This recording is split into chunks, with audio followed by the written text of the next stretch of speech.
নতুন যে সিলেবাসটা আসতে যাচ্ছে সেখানে গদ্য 12টা, পদ্য 12টা, নাটক এবং উপন্যাসের সংখ্যা আগের মতোই রয়েছে, মোট টপিক 26টা। খুবই খুশির সংবাদ, তাই না? যে আগের চেয়ে 6 টপিক আমার কমে গিয়েছে।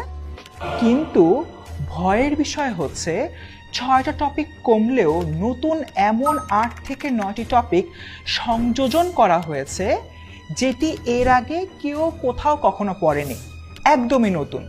তাই এমন একটা জায়গা থেকে ভয়ের কোনো কারণ নেই। নতুন বছর আমরা 10 মিনিট স্কুল তোমাদের এই যে নতুন টপিকগুলো রয়েছে এগুলো নিয়ে পেইড ব্যাচে পুরো দমে ক্লাস নিয়ে আসবো, যার মাধ্যমে তোমাদের এইচএসসি থেকে অ্যাডমিশন পুরোটা রাস্তা হয়ে যাবে একদম ক্লিয়ার। এবং আরেকটা মজার বিষয় হচ্ছে তোমরা এই নতুন টপিকের প্রিন্টেড লেকচার শিটও কিন্তু আমাদের মূল কোর্সের সাথে কিনতে পারছো।